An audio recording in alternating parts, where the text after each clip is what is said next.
పహల్గాంలో ఉగ్రదాడి ఘటనపై ప్రధాని మోడీ సీరియస్ అయ్యారు. దాడికి పాల్పడ్డ ప్రతి ఒక్కరిని వేటాడి శిక్షిస్తానని తేల్చి చెప్పారు. దేశ ప్రజలకు హామీ ఇస్తున్నా ప్రతీకారం తీర్చుకుంటామని కుండబద్దలు కొట్టారు మోడీ. ఉగ్రవాదులను కలలో కూడా ఊహించని రీతిలో శిక్షిస్తామన్నారు. ఇది పర్యాటకులపై కాదు, ఇది దేశంపై జరిగిన దాడిగా చెప్పారు మోడీ. పహల్గాంలో ఉగ్రవాదులు నరమేధం సృష్టించారని, అయితే ఇప్పుడు ఉగ్రనేతలను కూడా అసలు విడిచిపెట్టమని మోడీ స్పష్టం చేశారు. ఉగ్రవాదాన్ని మట్టిలో కలిపే సమయం వచ్చిందన్నారు. ఇక ప్రపంచం కూడా ప్రతీకారం ఎలా ఉంటుందో చూడబోతుందన్నారు ప్రధాని మోడీ. ఏపీ సీఎం చంద్రబాబు కీలక నిర్ణయం తీసుకున్నారు. ఉగ్రదాడుల్లో మరణించిన ఏపీ వాసులను 10 లక్షల రూపాయల ఆర్థిక సహాయం ప్రకటించారు చంద్రబాబు. అంతేకాదు బాధిత కుటుంబాలకు అండగా ఉంటామని ఆయన హామీ ఇచ్చారు. ప్రజలు అప్రమత్తంగా ఉండాలని, రాజకీయాలకు అతీతంగా మోడీకి మద్దతు ఇవ్వాల్సిన సమయమని, చిల్లర రాజకీయాలు చేయకుండా ప్రజలు భద్రత కోసం ఏకమవ్వాలని చంద్రబాబు పిలుపునిచ్చారు. ప్రపంచ దేశాలు ఏకమవుతూ ఉగ్రవాదాన్ని ఖండించాల్సిన సమయం ఉందన్నారు. రాష్ట్రంలో మరింత భద్రతా ఏర్పాట్లు చేస్తామన్నారు. సముద్ర తీరం ఎక్కువ ఉన్న రాష్ట్రం కావడంతో కేంద్ర రాష్ట్ర బలగాలతో గస్తీ పెంచుతామన్నారు. పహల్గాంలో జరిగిన ఉగ్రదాడికి నిరసనగా రేపు దేశవ్యాప్తంగా కొవ్వొత్తుల ర్యాలీ నిర్వహించాలని ఏఐసీసీ పిలుపునిచ్చింది. ఏఐసీసీ పిలుపు నేపథ్యంలో హైదరాబాద్లో నేటి కొవ్వొత్తుల ర్యాలీని రేపటికి వాయిదా వేశారు. ఉగ్రదాడిపై భేటీ అయిన సీడబ్ల్యూసీ నిఘా వైఫల్యం, భద్రతా లోపాలపై విశ్లేషణ జరపాలని డిమాండ్ చేసింది. ఇక ఒక్క వర్గాన్ని రెచ్చగొట్టేందుకు దాడులు జరుగుతుంటాయంటుంది సీడబ్ల్యూసీ. ఇక దేశమంతా ప్రజలంతా సంయమనం పాటించాల్సిన పిలుపునిచ్చింది. పహల్గాం ఉగ్రదాడి నేపథ్యంలో పలు నిర్ణయాలను తీర్మానించింది సీడబ్ల్యూసీ.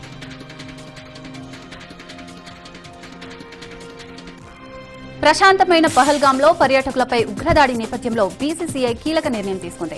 భవిష్యత్తులోనూ పాకిస్తాన్ క్రికెట్ జట్టు పాక్తో ద్వైపాక్షిక సిరీస్లు ఆడబోమని పునరుద్ఘాటించింది. ఉగ్రదాడి బాధిత కుటుంబాలకు సంతాపం ప్రకటిస్తూ ముష్కరుల చర్యను తీవ్రంగా ఖండించింది. అదేవిధంగా బాధితులకు మద్దతు తెలిపింది. ఉగ్రవాదుల చర్యలను తీవ్రంగా ఖండించింది. ప్రభుత్వ నిర్ణయానికి తాము ఎల్లప్పుడూ కట్టుబడి ఉంటామన్న బీసీసీఐ పాకిస్తాన్తో ఇకపై కూడా ద్వైపాక్షిక సిరీస్లు ఆడబోమని పేర్కొంది. ప్రభుత్వం చెప్పినట్లే నడుచుకుంటామని వెల్లడించింది. పాకిస్తాన్తో ద్వైపాక్షిక సిరీస్లు ఆడే అంశం గురించి సమీప భవిష్యత్తులో కనీసం చర్చ కూడా ఉండదని తేల్చి చెప్పింది.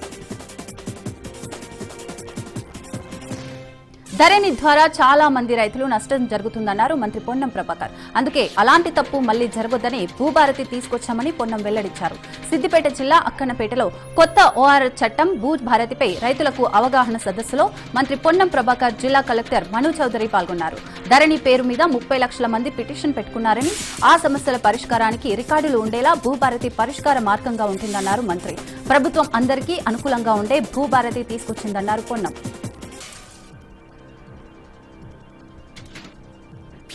అమరావతి రాజధాని పనులు పునఃప్రారంభంకు వచ్చే నెల 2న ప్రధాని మోడీ రానున్నారు. ఈ నేపథ్యంలో ప్రధాని పర్యటన ఏర్పాట్లను మంత్రి నారాయణ ఉన్నతాధికారులు పరిశీలించారు. ప్రధాని గంటన్నర మాత్రమే సమయం ఇచ్చారని, భద్రతా దృష్ట్యా అభ్యంతరాలు చెబుతున్నారని వారు మంత్రి నారాయణ వెల్లడించారు. అదనపు ల్యాండ్ పూలింగ్ విషయంలో స్థానిక ప్రజాప్రతినిధులతో మాట్లాడుతున్నామన్నారు ఆయన. రానున్న 100 ఏళ్లు దృష్టిలో పెట్టుకుని సీఎం అమరావతి నిర్మాణం చేస్తున్నారని మంత్రి నారాయణ తెలిపారు.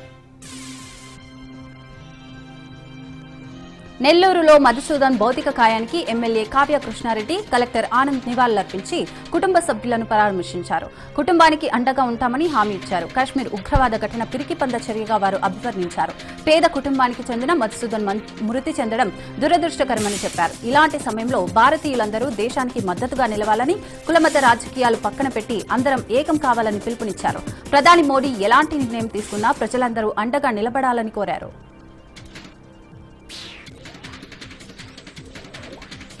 సంగారెడ్డిలో కాంగ్రెస్ సీనియర్ నేత, మాజీ ఎమ్మెల్యే జగ్గారెడ్డి కూతురు జయారెడ్డి నిశ్చితార్థ వేడుకలకు ముఖ్యమంత్రి రేవంత్ రెడ్డి హాజరయ్యారు.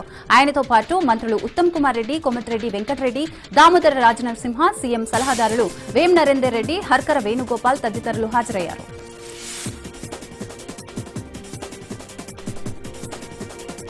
విజయవాడ తూర్పు నియోజకవర్గం 9వ డివిజన్లో పలు అభివృద్ధి కార్యక్రమాలకు ఎంపీ కేశినేని శివనాథ్, ఎమ్మెల్యే గద్దె రామ్మోహన్ శంకుస్థాపన చేశారు. 1,70 లక్షల రూపాయలతో ప్రగతి నగర్, పకీర్ గూడెంలో బీటీ రోడ్లు, side drain, out fall drain, water pipe line పనులకు శంకుస్థాపన చేశారు. విజయవాడ స్కూట్ బ్రిడ్జి కింద అండర్ పాస్ మార్గంలో కాలువ కట్టికి రిటైనింగ్ వాల్ నిర్మించబోయే ప్రాంతాన్ని ఎంపీ కేశిరెడ్డి శివనాథ్, ఎమ్మెల్యే గద్దె రామ్మోహన్ సందర్శించారు. అమరావతి రాజధాని ముఖద్వారమైన విజయవాడ అభివృద్ధికి సీఎం చంద్రబాబు కృషి చేస్తున్నారని వాళ్ళు తెలిపారు. గత ప్రభుత్వం నిర్లక్ష్యం వల్ల డ్రైనేజీ పనులు, స్టార్ వాటర్ పనులు మళ్లీ మొదలు పెట్టాల్సిన పరిస్థితి ఏర్పడిందని మండిపడ్డారు. జమ్మూ కాశ్మీర్లో జరిగిన ఉగ్రదాడిని తీవ్రంగా ఖండిస్తూ వికారాబాద్లో కొవ్వొత్తులతో నిరసన ర్యాలీ నిర్వహించారు. వివిధ రాజకీయ సామాజిక సంఘాలు కలిసి ఈ నిరసన ర్యాలీని ఏర్పాటు చేశారు. కొవ్వొత్తులతో ర్యాలీ చేపట్టి అమాయకులపై జరిగిన దాడిని ఖండించారు. రాత్రివేళ పట్టణంలో దీపాల వెలుతురుతో నిండిన దృశ్యాలు కనిపించాయి. ర్యాలీలో మహిళలు, యువత పెద్ద ఎత్తున పాల్గొన్నారు. ఉగ్రవాదాన్ని నిర్మూలించాలంటూ నినాదాలు మార్మోగాయి. వికారాబాద్లోని ఎంఆర్వి చౌరస్తా నుండి ఎన్టీఆర్ చౌరస్తా వరకు భారీ నిరసన ర్యాలీ నిర్వహించారు. పలువురు వక్తలు మాట్లాడుతూ కేంద్ర ప్రభుత్వం ఈ సంఘటనపై గట్టి చర్యలు తీసుకోవాలని డిమాండ్ చేశారు. విద్యార్థులు కూడా పెద్ద సంఖ్యలో పాల్గొని జాతీయ జెండాలతో నినాదాలు చేశారు. మొత్తంగా ఈ ర్యాలీ ప్రజల్లో దేశభక్తిని, సమైక్యతను చాటి చెప్పింది. నిర్మల్ జిల్లా బైంసా పట్టణంలోని ఏపీ నగర్లో పోలీసులు కమ్యూనిటీ కాంట్రాక్ట్ ప్రోగ్రాం నిర్వహించారు. జిల్లా ఎస్పీ జానకి షర్మిల ఆదేశాల మేరకు బైంసా ఏఎస్పీ అవినాష్ కుమార్ ఆధ్వర్యంలో నిర్వహించిన ఈ కమ్యూనిటీ కాంట్రాక్ట్ ప్రోగ్రాంలో సంబంధించిన పత్రాలు లేని 65 ద్విచక్ర వాహనాలు, 4 ఆటోలను స్వాధీనం చేసుకున్నారు పోలీసులు. ఈ మధ్య కాలంలో బెట్టింగ్ మట్కాపై ప్రజలకు అవగాహన కల్పించడానికి కమ్యూనిటీ ప్రోగ్రాం నిర్మించామని తెలిపారు. మే నెల నుండి కొత్త వాహన నెంబర్ల ప్లేట్లు వస్తాయని, దానిని ప్రతి ఒక్కరు వాహనదారుడు అమర్చుకోవాలని సూచించారు. సైబర్ నేరాలు అధికమవుతున్న నేపథ్యంలో ప్రజలు అప్రమత్తంగా ఉండాలని ఏఎస్పీ అవినాష్ కుమార్ సూచించారు. భారతదేశంలో మత సామరస్యాన్ని చూసి ఓర్వలేకనే పాకిస్తాన్ ఉగ్రవాదులు దాడులకు తెగబడ్డారని సిపిఐ జిల్లా సహాయ కార్యదర్శి మల్లికార్జున ఆగ్రహం వ్యక్తం చేశారు. సిపిఐ అనంతరం రూరల్ మండల కార్యదర్శి రమేష్ ఆధ్వర్యంలో ఉగ్రవాదుల దాడిని ఖండిస్తూ నిరసన తెలిపారు. ఉగ్రవాదుల దిష్టిబొమ్మతో టవర్ క్లాక్ ప్రదర్శన వద్ద నిర్వహించి దిష్టిబొమ్మను దహనం చేశారు. ఉగ్రదాడిలో మృతి చెందిన వారికి నివాళులర్పించారు. అనంతరం సిపిఐ నాయకులు మల్లికార్జున మాట్లాడుతూ దేశంలో ప్రజల ఐక్యతను దెబ్బతీసేందుకు ఉగ్రవాదాలు కుట్రలు పన్నుతున్నాయని ఆగ్రహం వ్యక్తం చేశారు. అమాయక టూరిస్టులను చంపి కాశ్మీర్ ప్రాంతంలో అలజడులు సృష్టించారని సూచించారు. ధ్వజమెత్తారు. ఈ దాడి తర్వాత దేశ ఐక్యత మరింత బలపడనుందని, ఖచ్చితంగా ఉగ్రవాదులకు ఇండియన్ ఆర్మీ తగిన సమాధానం ఇస్తుందని అన్నారు.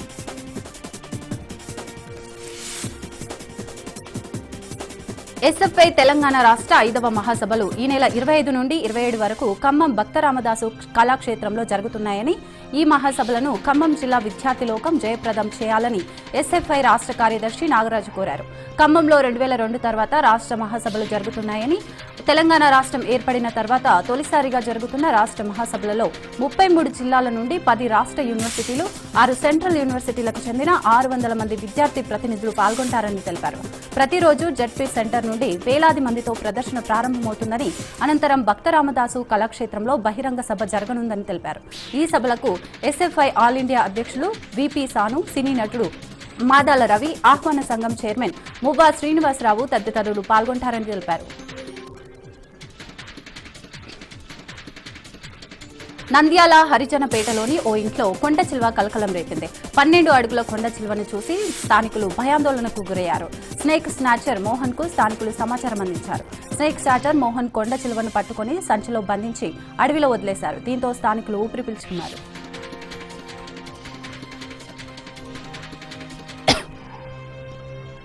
తిరుపతి జిల్లా చంద్రగిరిలో ఏకాదశ పర్వదినం సందర్భంగా శ్రీవారి మెట్ల పూజోత్సవం నిర్వహించారు. శ్రీవారి అనుగ్రహం కోసం దక్షిణ భారతదేశ గోవింద వాట్సాప్ బృందం పాదయాత్ర నిర్వహించింది. శ్రీవారి మెట్టు వద్దకు చేరుకుని 1500 మంది భక్తులు పూజలు నిర్వహించారు. సర్వేజన సుఖినభవంతు అనే సంకల్పంతో పాదయాత్ర చేపట్టినట్లు తెలిపారు. ఒక్కసారి శ్రీనివాసుడిని దర్శించుకుంటే 1 కోటి రెట్ల పుణ్యం ఫలం లభిస్తుందని భావిస్తున్నామని వారు తెలిపారు. ప్రతి మెట్టుకు పసుపు కుంకుమ పెట్టుకుంటూ భక్తి బృందం తిరుమలకు బయలుదేరింది.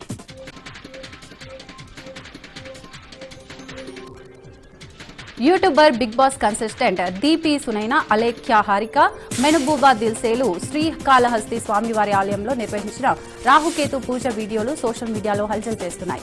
దక్షిణ కైలాసమైన శ్రీకాళహస్తీశ్వర స్వామి ఆలయంలో లోపలికి సెల్ ఫోన్ తీసుకుపోవడానికి అనుమతి లేదు. అయితే యూట్యూబర్లు ఈ మధ్య కాలంలో శ్రీకాళహస్తీశ్వర స్వామివారి దర్శనానికి వచ్చి 2500 రాహుకేతు పూజ నిర్వహించారు. అయితే రాహుకేతు పూజ నిర్వహణ సమయంలో వీడియో తీసుకుని సోషల్ మీడియాలో పోస్ట్ చేశారు. అయితే అధికారులు వీరి ఫోన్లు ఎలా లోపలికి అనుమతించారని పలువురు ప్రశ్నిస్తున్నారు. సెల్ ఫోన్లను ఆలయం లోపలికి తీసుకుపోతుంటే భద్రతా సిబ్బంది ఏం చేశారని మండిపడుతున్నారు. తెలంగాణ రాష్ట్రంలోని అన్ని యూనివర్సిటీలలో పనిచేస్తున్న పార్ట్ టైం అధ్యాపకుల సర్వీసులను క్రమబద్ధీకరించి ఉద్యోగ భద్రత కల్పించాలని Telangana all university part time teacher association demand చేసింది. తమ న్యాయమైన డిమాండ్లను పరిష్కరించాలని కోరుతూ డప్పుల మోతతో కలాతు కవాతు పేరుతో నిరసన వ్యక్తం చేశారు. ఓయూ ఆర్ట్స్ కళాశాల నుండి అడ్మినిస్ట్రేటివ్ బిల్డింగ్ వరకు ర్యాలీ నిర్వహించారు. యూనివర్సిటీ అధ్యాపక నియామకాలు పార్ట్ టైం టీచర్ల ఎక్స్పీరియన్స్ కు వెయిటేజ్ ఇవ్వాలని కోరారు. యూనివర్సిటీ అధ్యాపక నియామకాల్లో పార్ట్ టైం టీచర్లకు ప్రథమ ప్రాధాన్యత ఇవ్వాలని డిమాండ్ చేశారు.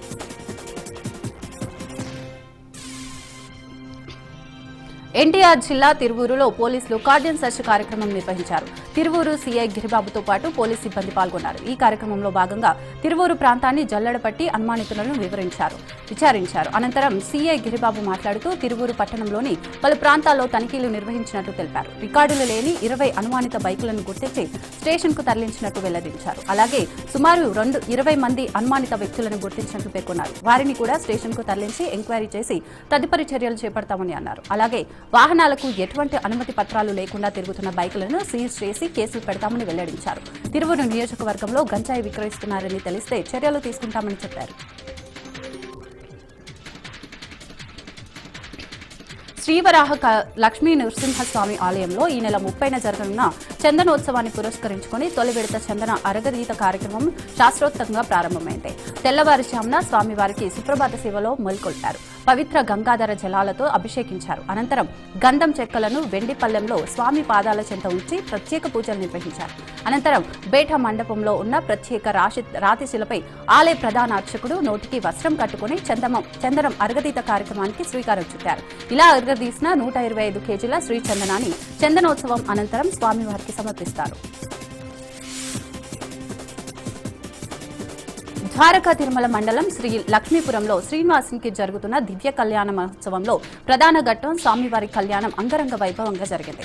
శ్రీవారి క్షేత్రానికి దత్తత ఆలయమైన శ్రీ ఆలయంలో మేళతాళాలు, మంగళ వాయిద్యాలు, అర్చకులు, పండితులు, ఆగమ విద్యార్థుల వేద మంత్రోచ్చరణల మధ్య జరిగిన ఈ కళ్యాణ తంతు భక్తులకు నేత్రపర్వమైంది. ఉదయం ఆలయంలో విశేష పూజార్కాలు జరిగాయి. సాయంత్రం స్వామి అమ్మవార్లను పల్లకి వాహనంలో ఉంచి అట్టహాసంగా కళ్యాణ వేదిక వద్దకు తీసుకెళ్లారు. అంతకుముందే అలంకరించిన వేదికపై కళ్యాణమూర్తులను ఉంచి అలంకరించి అర్చకులు కళ్యాణ తంతును ప్రారంభించారు. రాష్ట్ర ప్రభుత్వం తరపున గోపాలపురం ఎమ్మెల్యే మద్దిపాటి వెంకటరాజు, దేవస్థానం తరపున ఆలయ ఈవో ఎన్వి సత్యనారాయణ మూర్తి స్వామి అమ్మవార్లను పట్టు వస్త్రాలు సమర్పించారు. యువరాజు యువరాణి కోసమే 10 ఏళ్లు బీఆర్ఎస్ పాలన సాగిందని, ఏదో సాధించామనే విధంగా నేడు బీఆర్ఎస్ వ్యవహరిస్తుందని మాజీ ఎమ్మెల్యే ఎన్వీఎస్ ప్రభాకర్ మండిపడ్డారు. టీఆర్ఎస్ ను బీఆర్ఎస్ గా మార్చి జాతీయ పార్టీగా ప్రకటించి ఫెయిల్ అయ్యారని ఆయన చెప్పారు. పహల్గామ్ ఉగ్రదాడి దేశాన్ని కుదిపేసిందని మాజీ ఎమ్మెల్యే ఎన్వీఎస్ ప్రభాకర్ అన్నారు. పర్యాటకులపై పాశవిక దాడి జరిగిందని కొట్టినట్టుగా కనిపిస్తుందని ఆయన అన్నారు. ఉగ్రవాదులను ప్రేరేపించిన దేశాలు, సంస్థలు తగిన మూల్యం చెల్లించుకోవాల్సిందే అని ప్రజలు కోరుకుంటున్నారని చెప్పారు. వీసా గడువు ముగిసినా ఇంకా దేశంలో వివిధ దేశాల పౌరులు ఇక్కడే ఉంటున్నారని, పోలీసు యంత్రాంగం ఓల్డ్ సిటీలో ఉంటున్న ఇలాంటి వారిని పంపించాలని కోరారు. ఎంఐఎం గతంలో బీఆర్ఎస్, ఇప్పుడు కాంగ్రెస్ తో కలిసి ఉండటంతో పోలీసులు నిస్సహాయ స్థితిలో ఉన్నారని, వీరి మైత్రితో ప్రజల ప్రాణాలు బలి కాకుండా చూసుకోవాలని కోరారు.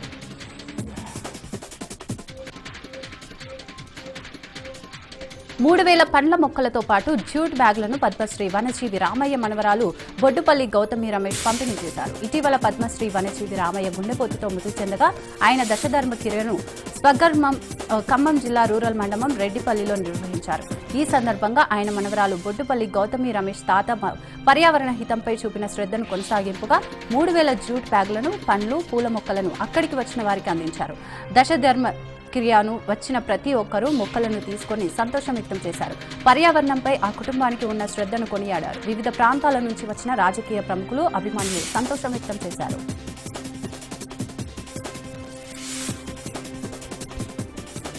సాధారణంగా చిన్నారులు బడికి వెళ్లడానికి మారం చేస్తారు. కానీ జనగామ జిల్లా నర్పేట మండలం మాన్సింగ్ తండా ప్రాథమిక పాఠశాలలో చదువుతున్న ఈ అక్క చెల్లెళ్లు ఈ విద్యా సంవత్సరం మొత్తం పాఠశాలకు హాజరయ్యారు. 3వ తరగతి చదువుతున్న రితిక, 4వ తరగతి చదువుతున్న పార్వతి ఇద్దరు ఒక్కరోజు కూడా పాఠశాలకు గైహాజరు కాలేదు. చదువులోనూ ముందుండే ఈ చిన్నారులను ఉపాధ్యాయులు దామోదర్ ఆర్ రామ్మోహన్ రెడ్డి షాల్వా కప్పి సన్మానించారు.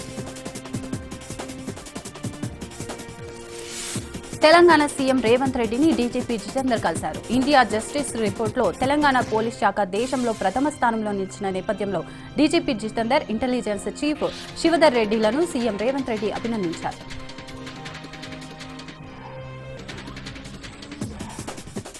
హైదరాబాద్ మియాపూర్లో నకిలీ డాక్టర్ భాగోతం బయటపడింది. పీడియాట్రిషియన్ అంటూ ఆసుపత్రిలో వైద్యం చేస్తూ పిల్లల ప్రాణాలతో ఆడుకుంటున్నాడు. అయితే తాజాగా తెలంగాణ మెడికల్ కౌన్సిల్ విజిలెన్స్ తనిఖీలు చేపట్టగా నకిలీ డాక్టర్ భరత్ కుమార్ భాగోతం బయటపడింది. అయితే ఇతడు మియాపూర్ అంకురా హాస్పిటల్లో ప్రాక్టీస్ చేసినట్లు టాక్ వినబడుతోంది. కేసు నమోదు చేసిన పోలీసులు దర్యాప్తు చేపట్టారు. సీఎం చంద్రబాబుపై మాజీ డిప్యూటీ సీఎం నారాయణస్వామి ఫైర్ అయ్యారు. ఏపీని సరాయి రాష్ట్రంగా మార్చేశారని మండిపడ్డారు. చంద్రబాబును అధికారంలోకి రాగానే విచ్చలవిడిగా బెల్ట్ షాపులు వచ్చాయని విమర్శించారు. రాష్ట్రంలో మద్యం ఏరులై పారుతుందన్నారు. చంద్రబాబు ఏనాడు వచ్చినా హామీలను అమలు చేయలేదని ఆయన ఆగ్రహం వ్యక్తం చేశారు. జగన్ పాలనలో ఒక్క బెల్ట్ షాప్ కూడా లేకుండా చేశారని అన్నారు.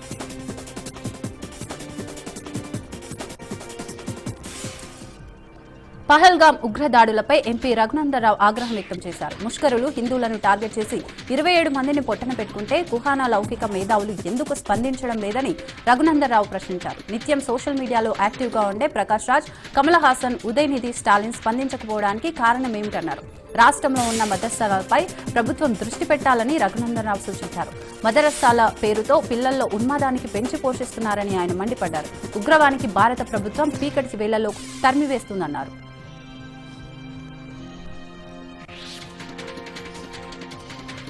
వరంగల్ పోలీసులు ఎదుట 14 మంది మావోయిస్టులు లొంగిపోయారు. లొంగిపోయిన 6 మహిళా మావోయిస్టుల్లో 6 మహిళా మావోయిస్టులు ఉన్నారు. ఇప్పటి వరకు 250 మంది మావోయిస్టులు లొంగిపోయారు. లొంగిపోయిన మావోయిస్టుల్లో 2 ఏరియా కమిటీ సభ్యులు కాగా మిగతా వారు మావోయిస్టుల సభ్యులన్నారు పోలీసులు వెల్లడించారు. మావోయిస్టు సభ్యులకు ఒక్కొక్కరికి 25,000 రివార్డు చెక్కులు అందజేశారు పోలీసులు. అయితే కర్రెగుట్ట ఎన్కౌంటర్కు తెలంగాణ పోలీసులకు ఎలాంటి సంబంధం లేదన్నారు పోలీసులు.